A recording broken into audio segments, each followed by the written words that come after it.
Hello friends, எல்லாத்துக்கும் அஸ்ஸலாமு அலைக்கும். இன்றைக்கி நம்ம வீடியோவில் என்ன பார்க்க போகிறோம்னு பார்த்தீங்கன்னா, கிச்சன் டிப்ஸும் ஹோம் டிப்ஸும் தாங்க பார்க்க போகிறோம்.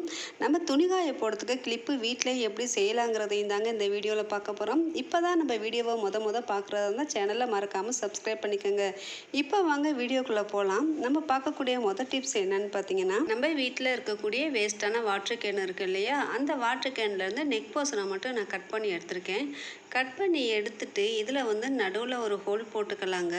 ஸ்டீல் கிரப்பர் ஒன்று எடுத்துருக்கேங்க. இதை வந்து 4ஆக மடிச்சுக்கலாம். 4ஆக மடிச்சுட்டு வீட்டில் இருக்கக்கூடிய த்ரெட்டு ஒன்று எடுத்து அதை வந்து 2ஆக மடிச்சுக்கலாம். ஸ்க்ரப்பரோட ஓரத்தில் இந்த த்ரெட்டை நல்லா கட்டி எடுத்துக்கலாம்.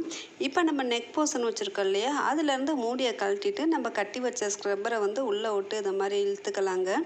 நல்லா டைட்டாக உள்ளே தள்ளிக்கோங்க. இப்போ இதுக்கு மேலே நம்ம மூடி இருக்கும் இல்லையா, அந்த மூடிக்குள்ளே இந்த த்ரெட்டை விட்டு நம்ம வந்து மூடியை க்ளோஸ் பண்ணி எடுத்துக்கலாம். மூடிக்கு மேலே நல்லா டைட்டாக முடிச்சு போட்டுக்கலாங்க. அப்போ தான் ஸ்க்ரப்பர் வந்து கலண்டு விழுகாமல் இருக்குது. இதை நம்ம என்ன செய்யலான்னு பார்த்தீங்கன்னா, நம்ம பாத்திரம் ஸ்க்ரப்பரில் விளக்கும் போது ஒரு சில சமயங்களில் நம்ம வந்து கையை கிழிச்சு விடும் இல்லையா, அது கிழிக்காமல் இருக்கிறதுக்கு இந்த மாதிரி நம்ம யூஸ் பண்ணி பாத்திரம் விளக்கும் போது பார்த்திங்கன்னா நம்ம கைகளுக்கு ரொம்ப பாதுகாப்பாக இருக்கும். பார்க்கவே எவ்வளோ க்யூட்டாக அழகாக இருக்குது இல்லையா. உங்களுக்கு பிடிச்சிருந்தா நீங்களும் இந்த டிப்ஸை வந்து ட்ரை பண்ணி பாருங்கள். இப்போ வாங்க நம்ம அடுத்த டிப்ஸ் என்னன்னு பார்க்கலாம். மருதாணி இலைகளை தண்ணியில் அலசிட்டு இதில் ஒரு ஜாரில் சேர்த்துக்கிறேன். இது எதுக்கு செய்கிறோன்னு பார்த்தீங்கன்னா, ஒரு சில சமயங்களில் நம்ம போடக்கூடிய மருதாணி செவக்காமல் போயிடும் இல்லையா, அது செவக்காத மருதாணி எப்படி செவக்க வைக்கிறதுன்னு தாங்க இந்த வீடியோவில் பார்க்கலாம். இதுக்கு ஊற வச்சு புளி கொஞ்சம் சேர்த்துருக்கேங்க. நம்ம ட்ரையாக புளி போடும்போது பார்த்திங்கன்னா சரியாக அரை விடாது. இதை நம்ம தண்ணியில் நனைச்சிட்டு போடும்போது பார்த்திங்கன்னா சூப்பராக அரை விட்டுரு. இது கூட ஒரு 5-6 கிராம்பு சேர்த்துருக்கேன். இப்போ இது கூட ஒரு ஸ்பூன் வந்து சர்க்கரை சேர்த்துருக்கேங்க. இதில் 4 சொட்டு லெமன் சேர்த்துக்கலாம். இது கூட 2 ஸ்பூன் அளவு தண்ணி சேர்த்துக்கலாங்க. தண்ணி அதிகமாக சேர்க்க வேணாம், ஏன்னா நம்ம மருதாணி இலைகளை கழுவி எடுத்துருக்கோம் இல்லையா, அதுலேருந்து தண்ணி வந்து நமக்கு வரும். இதில் கொஞ்சமாக தண்ணி சேர்த்துட்டு நம்ம அரைச்சி எடுக்கும் போது பார்த்திங்கன்னா நைஸாக சூப்பராக அரை விட்ருங்க. இதை நம்ம கையில் போடும்போது பார்த்திங்கன்னா எப்பேற்பட்ட மருதாணி செவக்காத மருதாணி இலைகளாக இருந்தாலும் நம்ம போடக்கூடிய கிராம்பு, சர்க்கரை, எலுமிச்சை சாருக்கு மருதாணி பார்த்திங்கன்னா சூப்பராக செவக்கும். செவக்காத மருதாணி இலைகளும் சூப்பராக செவக்குங்க. இந்த டிப்ஸை வந்து நீங்கள் ஃபாலோ பண்ணி பாருங்கள். இப்போ வாங்க நம்ம அடுத்த டிப்ஸ் என்னன்னு பார்க்கலாம்.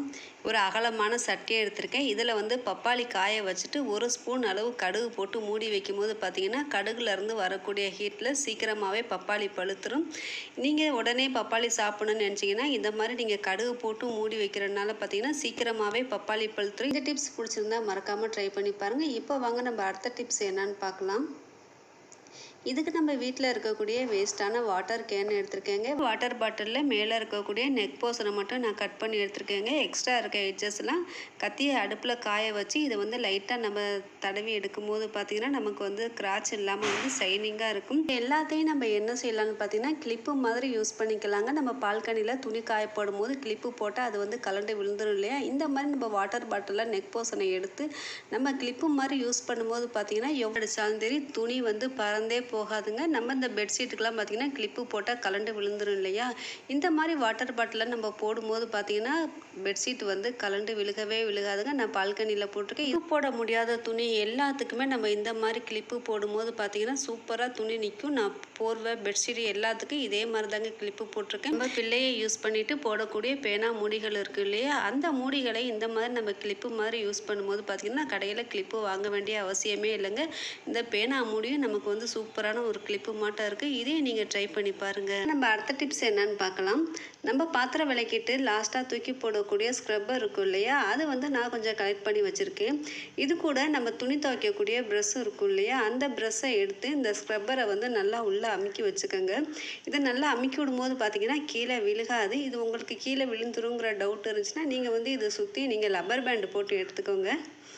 லப்பர் பேண்ட் போட்டுட்டு இதை நம்ம என்ன செய்யலான்னு பார்த்தீங்கன்னா நம்ம பாத்ரூம் டைல்ஸு கழுவத்துக்கு இதை யூஸ் பண்ணிக்கலாங்க. பழைய ஸ்க்ரப்பரை போட்டு நம்ம கை வச்சு தேய்க்கும் போது பார்த்திங்கன்னா இது வந்து நம்ம கையில் குத்திடும். அப்படி குத்தாமல் இருக்க இந்த மாதிரி நம்ம வீட்டில் இருக்கக்கூடிய பழைய ப்ரஷ்ஷில் ஸ்க்ரப்பரை நல்லா வச்சுட்டு இது நம்ம டைல்ஸு தேய்ச்சி கழுவும் போது பார்த்திங்கன்னா நமக்கு வந்து கையும் கிராச் ஆகுது, டைல்ஸில் உள்ளக்கூடிய அழுக்கும் வந்து சூப்பராக போகுங்க. இந்த டிப்ஸை வந்து நீங்கள் ஃபாலோ பண்ணி பாருங்கள். இப்போ வாங்க நம்ம அடுத்த டிப்ஸ் என்னன்னு பார்க்கலாம். இப்போ தக்காளி எல்லாத்தையும் நல்லா கழுவிட்டு ஒரு காட்டன் துணியை போட்டு நல்லா தொடச்சி எடுத்துக்கலாங்க. மழை காலம் வந்துட்டாலே தக்காளி பார்த்திங்கன்னா சீக்கிரமாகவே கெட்டு போயிடும். இப்படி தக்காளி கெட்டு போகாமல் இருக்க நம்ம என்ன செய்யலாங்கிறத நான் இந்த வீடியோவில் சொல்கிறேன். தக்காளி எல்லாத்தையும் தண்ணி இல்லாமல் கம்ப்ளீட்டாக தொடச்சி எடுத்துருங்க. எல்லா தக்காளியும் தண்ணி இல்லாமல் நல்லா தொடச்சி எடுத்துட்டேன். இதை நம்ம என்ன செய்யலான்னு பார்த்தீங்கன்னா ஒரு பீர்ஸ் எடுத்துக்கலாங்க. அந்த பீர்ஸில் 1 ஸ்பூன் அளவு மஞ்சத்தூள் சேர்த்துக்கிறேன். இது கூட நம்ம வீட்டில் யூஸ் பண்ணக்கூடிய எந்த ஆயிலாக இருந்தாலும் பரவாயில்லைங்க. அந்த ஆயில் கொஞ்சம் சேர்த்துட்டு இந்த எண்ணெயும் மஞ்சத்தூளையும் நல்லா மிக்ஸ் பண்ணிக்கலாம். இதை மிக்ஸ் பண்ணிவிட்டு நம்ம தக்காளி வச்சுருக்கோம் இல்லையா, அந்த தக்காளியிலேருந்து காம்பு பகுதியில் இந்த எண்ணெயும் மஞ்சளையும் நம்ம தேய்ச்சி வைக்கும்போது பார்த்திங்கன்னா நமக்கு தக்காளி ரொம்ப நாளைக்கு வந்து கெட்டு போகாமல் நல்லா இருக்குங்க. பனி காலத்தில் மழை காலத்தில் தக்காளி வந்து சீக்கிரம் கெட்டு போகிறதுக்கு சான்ஸ் இருக்குது. இந்த மாதிரி நம்ம க்ளீன் பண்ணிவிட்டு மஞ்சத்தூளும் எண்ணெயும் சேர்த்து வைக்கும்போது பார்த்திங்கன்னா தக்காளி கெட்டு போகாமல் இருக்கும். இதுக்கு நம்ம தக்காளி போட்டு வைக்கக்கூடிய பேஸ்கட் ஒன்று எடுத்துக்கலாம். அதில் ஒரு பேப்பரை வச்சுட்டு அரிசி மாவை இந்த பேப்பர் ஃபுல்லாக நம்ம கொஞ்சம் கொஞ்சமாக தூவி எடுத்துக்கலாங்க. நம்ம தக்காளியில் மஞ்சத்தூள் எண்ணெயும் தடவி வச்சுருந்தோம் இல்லையா, அதை மேலாக வச்சுட்டு தக்காளியை வந்து ஃபுல்லாக அடுக்கி வச்சுக்கலாங்க. அடுக்கிட்டு மேலாக கொஞ்சமாக அரிசி மாவை தூவி நம்ம வச்சுக்கலாம். இந்த மாதிரி வைக்கும்போது பார்த்திங்கன்னா மழை காலங்கள்லையும் பனிகாலங்கள்லையும் தக்காளி வந்து நமக்கு கெட்டு போகாமல் அப்படியே இருக்குங்க. இந்த டிப்ஸ் பிடிச்சிருந்தா மறக்காமல் ட்ரை பண்ணி பாருங்கள். இப்போ வாங்க நம்ம அடுத்த டிப்ஸ் என்னென்னு பார்க்கலாம். இதுக்கு நான் ஒரு நெயில் கட் எடுத்திருக்கேன். இந்த நெயில் கட்டில் நமக்கு வந்து கத்தியாட்ட ஒரு இது கொடுத்துருப்பாங்க இல்லையா, இதை வச்சு நம்ம என்ன செய்யலாங்கிறது தாங்க இந்த டிப்ஸில் பார்க்க போகிறோம். நம்ம குக்கரோட ஹேண்டில் வந்து அடிக்கடி லூஸ் ஆகிடும் இல்லையா, இந்த ஹேண்டலில் இருக்கக்கூடிய ஸ்க்ரூவை டைட் பண்ணதுக்கு இந்த நெயில் கட்டில் இருக்க கத்தி வந்து நமக்கு ரொம்பவே யூஸ்ஃபுல்லாக இருந்துச்சு. நான் அதை ட்ரை பண்ணி பார்க்கும்போது பார்த்தீங்கன்னா இருந்ததுக்கு இப்போ பார்த்தீங்கன்னா ஹேண்டில் ரொம்பவே டைட்டாக இருந்துச்சு. நம்ம நார்மலாக நம்ம டைட் பண்ணுறத விட இந்த மாதிரி நெயில் கட்டரில் இருக்க கத்தியை கொண்டு நம்ம டைட் பண்ணும்போது பார்த்திங்கன்னா ரொம்பவே சூப்பராகவும் இருந்துச்சு, ரொம்ப டைட்டாகவும் இருந்துச்சு. இதவே நம்ம யூஸ் பண்ணி பார்க்கலாம். இனிமேல் நம்ம ஸ்க்ரூவை டைட் பண்ணதுக்கு இந்த மாதிரி நமக்கு நெயில் கட்டரில் இருக்க கத்தியே போதுங்க, வேறு எதுவும் தேவைப்படாது.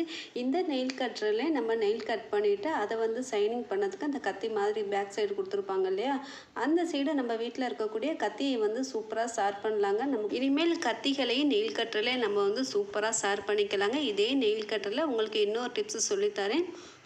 கொசுபத்தி உடஞ்சி போச்சுன்னா கவலையே இல்லைங்க. இதை நம்ம எப்படி யூஸ் பண்ணலாங்கிறத இந்த வீடியோவில் பார்க்குறோம். நம்ம வீட்டில் இருக்கக்கூடிய நெயில் கட்டர் இருக்கு இல்லையா, இந்த நெயில் கட்டரில் ஓரத்தில் நம்ம கொசுவத்தியை சொருகி வைக்கும்போது பார்த்திங்கன்னா இது வந்து நமக்கு வந்து நல்லாவே யூஸ் ஆகும். இது நின்று நல்லா கடைசி வரையில் நமக்கு எரியுங்க. நம்ம இந்த இது மாதிரி உடஞ்சி போச்சுன்னா நம்ம வந்து தூக்கி எரிஞ்சிடும். ஸ்டாண்ட்லேயே நம்ம மாட்டி வைக்க முடியாதுங்கிறனால தூக்கி போட்டுறோம். இனிமேல் நம்ம தூக்கி போடாமல் இந்த மாதிரி நம்ம வீட்டில் இருக்கக்கூடிய நெயில் கட்டரில் இந்த மாட்டி வச்சு நம்ம வந்து இதை கடைசி வரையில் யூஸ் பண்ணலாங்க. இந்த டிப்ஸ் எல்லாம் பிடிச்சிருந்தா மறக்காமல் ஃபாலோ பண்ணிக்கோங்க. இவ்வளவு நேரம் என் வீடியோவை பொறுமையாக பார்த்தவங்க எல்லாத்துக்கும் ரொம்ப ரொம்ப தேங்க்ஸ். தேங்க்யூ ஃபார் வாட்சிங். அஸ்ஸலாமு அலைக்கும்.